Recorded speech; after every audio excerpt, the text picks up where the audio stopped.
authentic, inviting, life-changing, transforming. Here at Community U, we believe that these values live in each of us. Community U gives you the opportunity to learn from our experienced staff and faculty. Here at Community U, you will also experience a diverse and unique student body. Create long-lasting friendships in our study abroad programs. So, be authentic, be inviting, be life-changing, be transformed. Be Community U. All right, so lastly, in this series, we've got some bookmarks for you. If you have ever thought about reading through one of the books of the Bible, we've given you a reading list on the book of Acts, the New Testament version of what it looks like to build community. And so we wanted to give you an opportunity of a daily reading through the book of Acts. These are around the building on tables and on stands everywhere around. So on your way out the door, you can grab one of those, pick one of those up. Those are available for you in all kinds of places around the building. So, third week on a message series called Community U. And this has, I have to admit, this has been pretty challenging. If you've missed any of our messages so far, they're on our YouTube page, and they're also on our church website. You can find them there. You can check out the videos and go back and look at where we've been. Week 1, we asked the question about what it looked like to be outside the community, what it looked like to be alone, and what it looked like to be pulled into the community. Jesus took an opportunity to do that in a community where there was a person who had been outside of the boundaries of the community for 12 years, and he pulled her back in and gave her that sense of life, and that's what he can do for us. Second week, last weekend, we talked about what it looks like to truly ask the question, are you okay, and wait for the answer, and start a conversation about what it really looks like to answer the question, are you okay? Because sometimes we're not okay. But oftentimes we walk into a church, and because we don't know anybody, or we don't know everybody, or we look around and we think, well, everybody in this room looks like they're doing okay, I better not tell anybody I'm not okay, right? And so we challenged each other to ask the question, are you okay, and wait around for the answer. Because so many times we just use that as a greeting. Hey, how you doing? Are you okay? Yep. And you just keep on walking because you really don't want the answer, right? And so we challenged each other to say, stay in the game a little bit longer and ask the question and wait for the answer, and to be willing to share the answer with somebody else. And so we talked about those two things. So this week we're going to talk about something that none of you have ever had to deal with. As we talk about community, we're going to talk about conflict. None of you, this doesn't apply to any single person in this room. Not. Because all of us deal with conflict, right? All of us deal with conflict. Conflict happens. It happens all the time. But it never happens in church. Wrong. Right? I mean, the reality is that conflict is everywhere, and sometimes it's in here.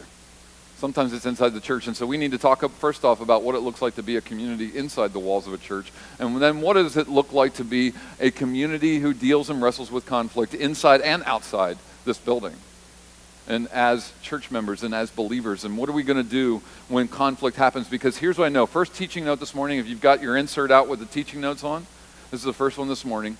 Conflict is inevitable. Conflict is inevitable, right? Conflict is inevitable. As a matter of fact, here's what I want you to do. I want you to say that with me.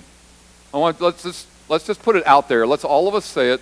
Do it with me. Ready? 1, 2, 3. Conflict is inevitable. Right. You just said something you already knew. You just stated a fact that you already knew it because you've already been there. You've already been in conflict. As a matter of fact, some of you were in conflict this morning trying to get here. One of you was ready, the other one wasn't.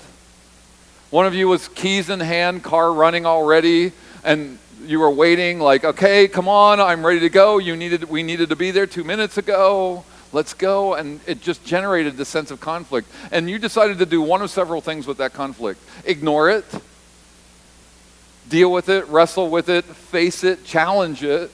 You decided to do one of those things with conflict, right? But most of us, by percentage, most of us avoid conflict, right? They say statistically about half of our society are conflict avoiders, that we love to run from conflict. And if that's true, about half of the people in this room would much rather be people who are not listening to this message, because this is a message about how to deal with conflict, and you're thinking, I don't deal with conflict, we just don't deal with it. Especially if you were raised in a family like I was. I was raised in a good Pennsylvania Dutch family. We don't deal with conflict, we ignore it. It will go away on its own, especially the more we ignore it.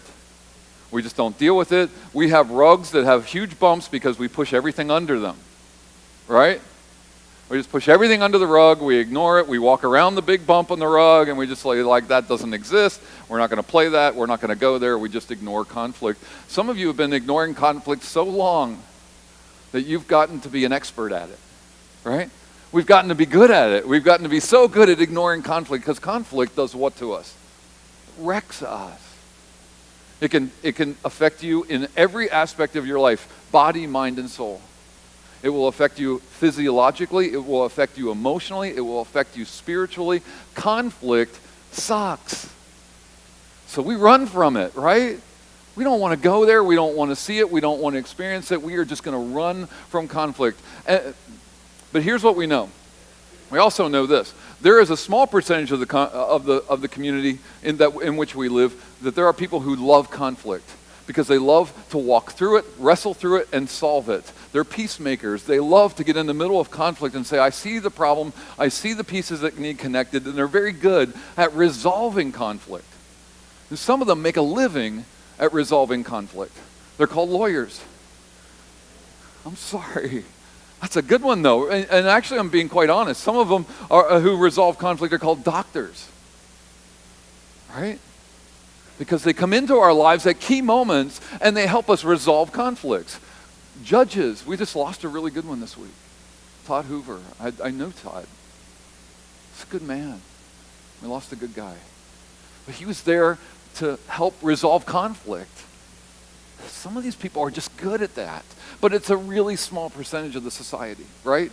So you've got this kind of bulk in the middle who like, oh no, we're not going to deal with conflict. We're conflict avoiders. You've got this really small percentage out here who are conflict resolvers. And then you've got this other group over here. They're called the conflict creators.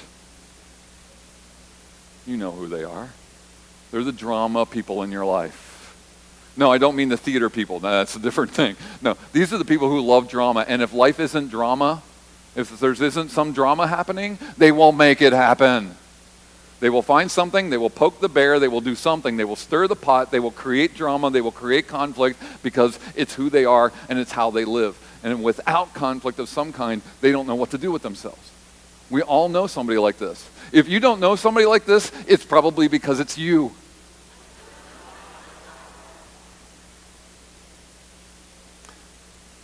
Sermon done, right? Go home. If you're that one, you're like, oh crap, it was me. He's talking. No. So at the end of the sermon, if you're like, Dave, you were talking to me this morning, I know, right? Yeah, I get it. I totally get it because this is who we are. This is what happens in our lives. So here's what Jesus says. He's dealing with conflict in his life because two of his disciples have generated conflict. All right, so I'm talking about the inner core of Jesus' life. He's got a small group of inner core followers. How many are there? Anybody know? How many? 12, right? There's 12 of the inner group. Within their inner group, there is a group of 3. And a lot of you know these because you've been reading the Bible or something like that. But for those who don't know, Jesus keeps pulling these 3 aside and bringing them in just a little bit closer. And the names of the 3 are Peter, James, and John. Peter, James, and John. And these seem to be the 3 ringleaders of the 12. So there's the 9 and there's the 3, right? And these are the 3 leaders. It's perfect math, right? Works in triplets. And so you've got, and Jesus pulls these 3 off oftentimes. And so what's happening in the passage that Lynette read for us? What's happening here is it says in Mark that 2 of the 3, James and John, who are brothers, by the way, they're the sons of a guy by the name of Zebedee. And James and John, they go to Jesus, not necessarily in private, because obviously we discover here that the rest of the disciples hear what's going on. But they go to Jesus and say, when you come into your kingdom, do us a favor. Can we sit on your right and on your left? You know those big chairs that churches have that we got rid of years ago? Thank God they got rid of them before I got here because it was one less thing I had to get rid of. That's a joke for some of you. For some of you, it's not a joke. right? But because we got rid of a lot, right? I mean, but it used to be that churches had 3 chairs. One of them was usually in the middle, and it was really, really big, right? That was the preacher chair, right? And then there were the 2 smaller chairs on either side. It may have been the acolyte and the liturgist. It may have been the lay reader for the day or something like that. And I remember the first time I read in church and had to sit in one of the chairs. There was only 2 of us, the preacher and me, and I was like, which chair do I sit in? The one on the right? The one on the left? Is there significance? Do I leave the one on the right empty because that's the chair Jesus sits in? No, wait a minute, Jesus should be sitting in the big chair. I don't know what to do. What do I do? I thought I'll decide when I get there, right? Okay, I sat in the left chair. But there was these chairs. So in James and John's minds, go with me here for just a minute. In the minds of James and John, Jesus is not crucified yet. He's not resurrected yet. He's not the Holy of Holies. He's not the one. He is the Messiah for them, but he's going to be the king for them as well. And so they see earthly kingdom, right? They see earthly kingdom because their brains are small, just like ours, right? They're seeing limited. Jesus is going to eventually break them into a heavenly kingdom thought process. As a matter of fact, he's going to go to Pontius Pilate, who says, are you a king? And Jesus says, yes, but my kingdom is what? Not of this world, right?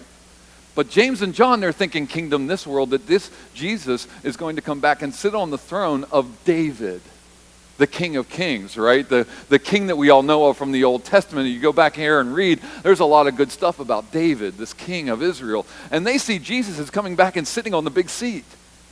And so Jesus, when you come back and you're king on earth, can we sit on either side of you? And Jesus says, you have no idea what you're asking. I have no idea what you're asking.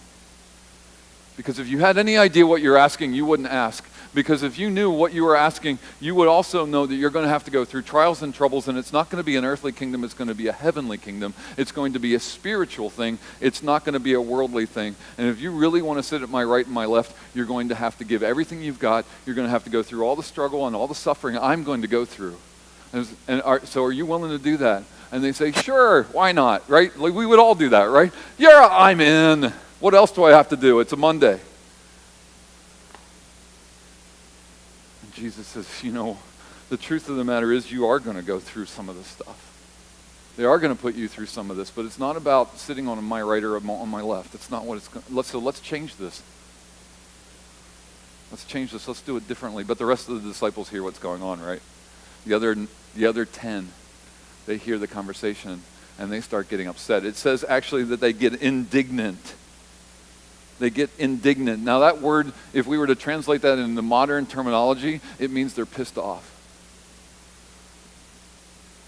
Sorry. It's just, I'm translating it right. Yeah. They're upset. They're mad. In the core of who they are, they're so upset they're not going to eat lunch. You've been there, right? I can't eat anything. I'm so mad. That's how mad they are at these 2 guys. They're indignant, it says. To the core of who they are, they're upset at what these 2 have done. Why? Because they have asked for something they shouldn't have asked for. That's the first thing. And the second thing is, you ask for something I wanted. That if you ask, you ever been in that situation where somebody asked for something and got it and they just got there before you did? And you thought, well, if I knew if I could have asked for it and you would have given it to me, I'd ask, right? So they're upset. They're mad, first off, that James and John got the jump on them. But they're also mad because they're asking for position. And we never like it when somebody line jumps and asks for permission and position, right? We just don't like that. Let Jesus decide who's going to sit on his right and on his left. Come on, guys, back off. Get out of here. And what's really happening here is that the other 10 are letting their egos start to play. They're letting their egos starting to get involved. And when ego gets involved in conflict goes crazy. It goes haywire. It goes awry. Ego will drive conflict. Let me say that again. Ego will drive conflict if we let it. And so Jesus says, look, there's another way. There's a different way to do this. Let's talk about a different way, because he says, here's how the world would deal with this. And so he says this. He says very clearly, in the world, they would literally put a thumb down on this kind of stuff. Because the world doesn't deal with conflict. The world doesn't deal with conflict the way I want you to deal with conflict. And he says, you know that the rulers of this world, they just lord it over people, right? They just rule and control over people. That's the way the world does it. And that's not how I'm going to do this. So that's not how we're going to deal with this particular conflict with James and John and the other 10 of you. We're not going to deal with that. Let me use this moment, he says, as a teaching moment on how God wants us to handle conflict in life. So here's where I want you to tune in. Because conflict is inevitable, and Jesus calls us to handle conflict differently. Jesus calls us to handle conflict differently. So let's tune in for just a minute with me, because I've got two key things that every one of us needs to hear about conflict.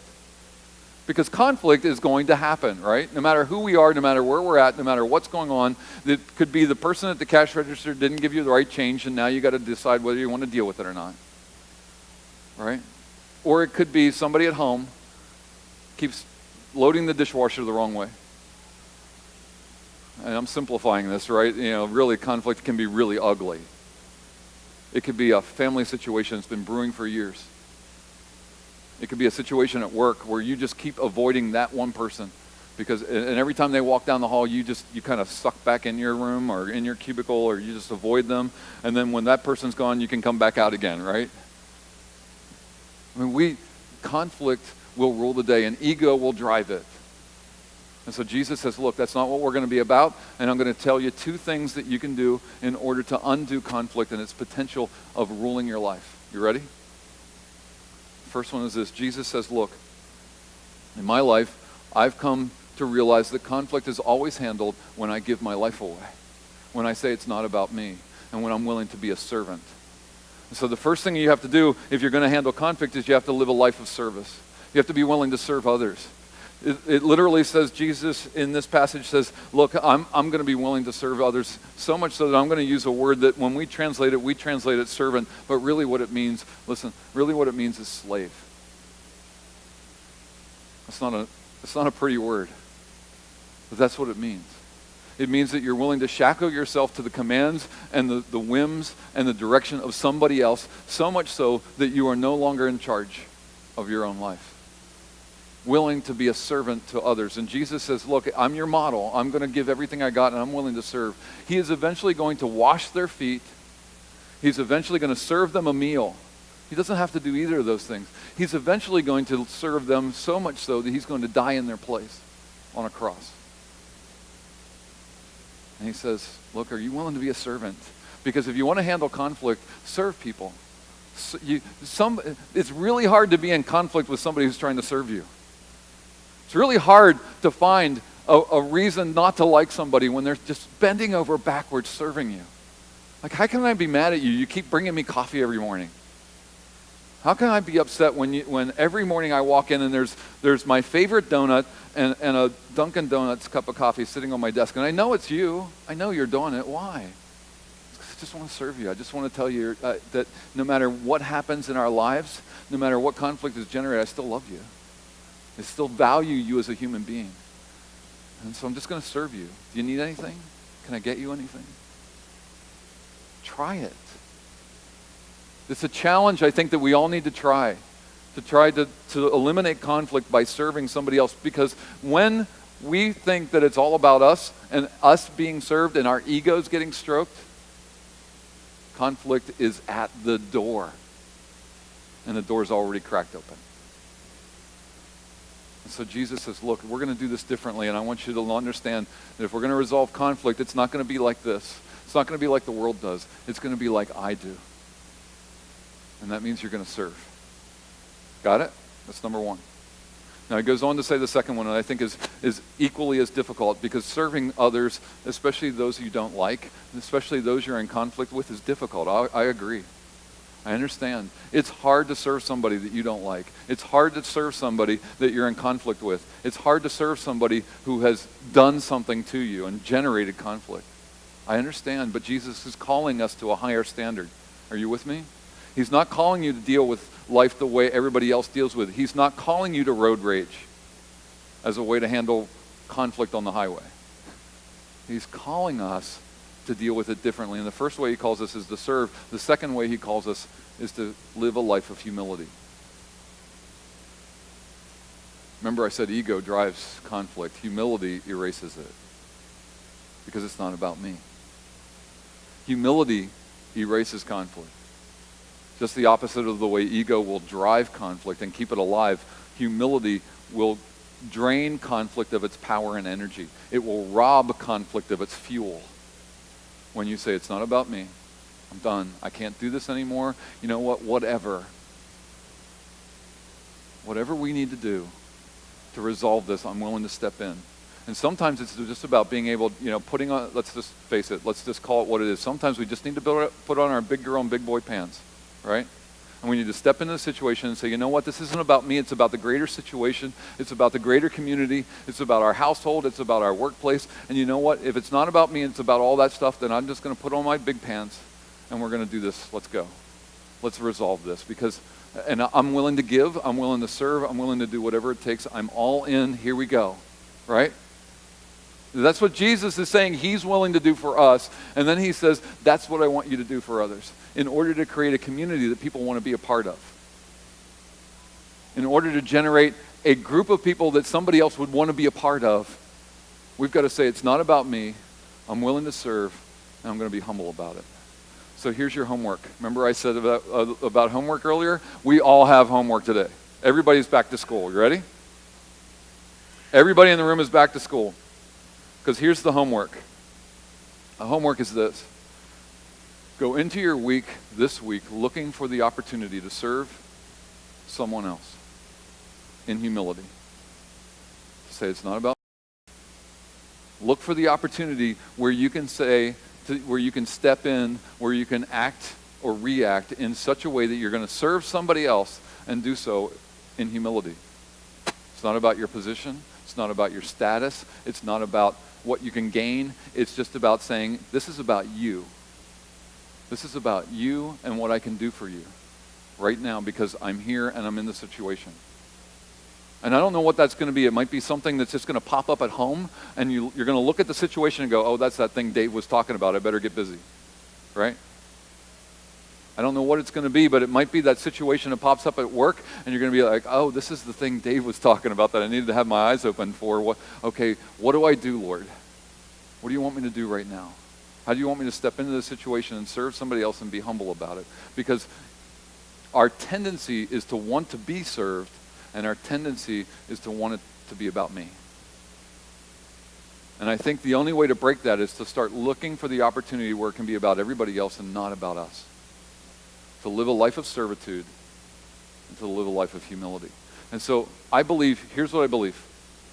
I believe that if you go into this week, if you leave this room and say, okay, Lord, I'm willing to take on the challenge, I'm willing to take the homework assignment, show me one place this week where I can do what you just pointed out in this passage.